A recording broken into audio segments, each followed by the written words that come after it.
ಏನಣ್ಣ?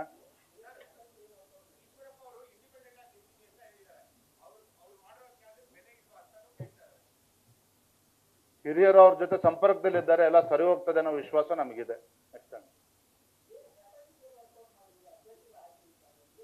Strategy simple ಆಗಿದೆ, ಬಹಳ ಕಷ್ಟ ಏನಿಲ್ಲ.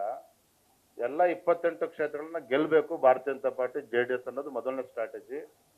ಎರಡನೇ ಸ್ಟ್ರಾಟಜಿ, ಮುಂದಿನ ವಿಧಾನಸಭಾ ಚುನಾವಣೆ ಯಾವತ್ತೇ ನಡೆದ್ರು ಸಹ ಸಿದ್ದರಾಮಯ್ಯನವ್ರ ಕನಸೇನಿದೆ, ನಮ್ಮ ಬಿಜೆಪಿ ಕಾರ್ಯಕರ್ತರ ಕನಸೇನಿದೆ, ಬಿಜೆಪಿ ಸ್ಪಷ್ಟ ಬಹುಮತದೊಂದಿಗೆ ಅಧಿಕಾರಕ್ಕೆ ಬರಬೇಕು, ಆ ಕನಸು ನನಸಾಗಬೇಕು. ಎರಡು ಆಧಾರವ ಹಿಡ್ಕೊಂಡು ಸ್ಟ್ರಾಟಜಿ ಮಾಡಿದ್ದಾರೆ ಕೇಂದ್ರದ ವರಿಷ್ಠರು. ಖಂಡಿತ ಸಾಮರ್ಥ್ಯ ಇಲ್ಲ ಅಂತಕ್ಕಂಥದ್ದೆಲ್ಲ ಅವ್ರ ಪಕ್ಷಕ್ಕೆ ಅವ್ರದಾದಂಥ ಕೊಡುಗೆ ಇದೆ. ಕ್ಷೇತ್ರದಲ್ಲಿ ಅಭಿವೃದ್ಧಿ ಕೆಲಸಗಳನ್ನು ಮಾಡಿದ್ದಾರೆ, ಕಾರ್ಯಕರ್ತರ ಪ್ರೀತಿಯನ್ನು ಕೂಡ ವಿಶ್ವಾಸವನ್ನು ಕೂಡ ಗಳಿಸ್ಕೊಂಡಿದ್ದಾರೆ.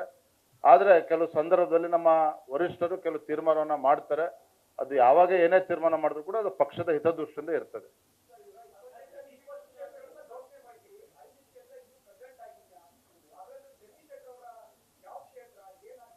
ಎಲ್ಲವಕ್ಕೂ ಕೂಡ ಉತ್ತರ ಬರುವಂತ 3-4 ದಿನದಲ್ಲಿ ಸಿಗ್ತದೆ.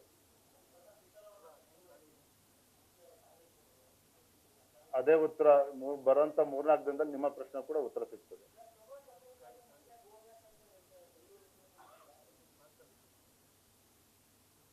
ಎಲ್ಲದಕ್ಕೂ ಕೂಡ ಲೋಕಸಭಾ ಚುನಾವಣೆ ಫಲಿತಾಂಶದ ಮುಖೇನ ಉತ್ತರ ಕೊಡ್ತೇವೆ. ಎಲ್ಲರನ್ನೂ ಕೂಡ ವಿಶ್ವಾಸಕ್ಕೆ ತೆಗೆದುಕೊಂಡು ಒಗ್ಗಟ್ಟಾಗಿ ಕೆಲಸ ಮಾಡ್ತೇವೆ. ಶೋಭಾ ಕರಂದ್ಲಾಜೆ ಅವ್ರನ್ನು ಕೂಡ ನಿಶ್ಚಿತವಾಗಿ ಗೆಲ್ಲಿಸ್ತೇವೆ, ನಮ್ಮ ಕಾರ್ಯಕರ್ತರು ಗೆಲ್ಲಿಸ್ತೇವೆ.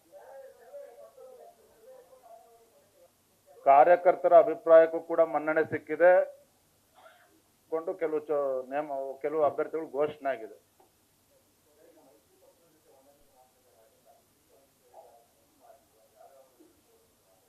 ಎಲ್ಲವೂ ಕೂಡ 3-4 ದಿನದಲ್ಲಿ ಉತ್ತರ ಸಿಗ್ತದೆ. ಆನ್ಲೈನ್ ಆನ್ಸರ್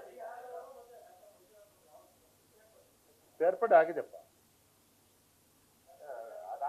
ಆದ್ಮೇಲೆ ಪಕ್ಷ ಸೇರ್ಪಡೆ ಆದ್ಮೇಲೆ ಇದಾಗಿರೋದು. 3-4 ದಿನದಲ್ಲಿ ಉತ್ತರ ಸಿಗ್ತದೆ. ಥ್ಯಾಂಕ್ ಯು, ಧನ್ಯವಾದ.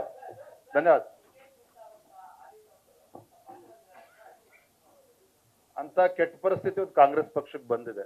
ಆದ್ರೆ ನಾನು ವಿಶ್ವಾಸದಿಂದ ಹೇಳ್ತೇನೆ, ಕಾಂಗ್ರೆಸ್ ಪಕ್ಷದ ಪರಿಸ್ಥಿತಿ ಕರ್ನಾಟಕ ರಾಜ್ಯದಲ್ಲಿ ಹೇಗಾಗಿದೆ ಅಂತ ಹೇಳಿದ್ರೆ, ಲೋಕಸಭಾ ಕ್ಷೇತ್ರಗಳಲ್ಲಿ ಅಭ್ಯರ್ಥಿಗಳು ಕೂಡ ಸಿಗ್ತಾ ಇಲ್ಲ ಕಾಂಗ್ರೆಸ್ ಪಕ್ಷದವರಿಗೆ. ಬರೆದಿಡ್ಕೊಂಡು ನಾನು ಹೇಳ್ತಾ ಇದ್ದೇನೆ, ಕಾಂಗ್ರೆಸ್ ಪಕ್ಷದ ಪರಿಸ್ಥಿತಿ ಕರ್ನಾಟಕ ರಾಜ್ಯದಲ್ಲಿ ಆ ಕ್ಷೇತ್ರಗಳ ಅಭ್ಯರ್ಥಿಗಳು ಕೂಡ ಸಿಗ್ತಾ ಇಲ್ಲ, ಮಂತ್ರಿಗಳು ಕೂಡ ನಿಲ್ಲಕ್ಕೆ ಧೈರ್ಯ ಮಾಡ್ತಾ ಇಲ್ಲ.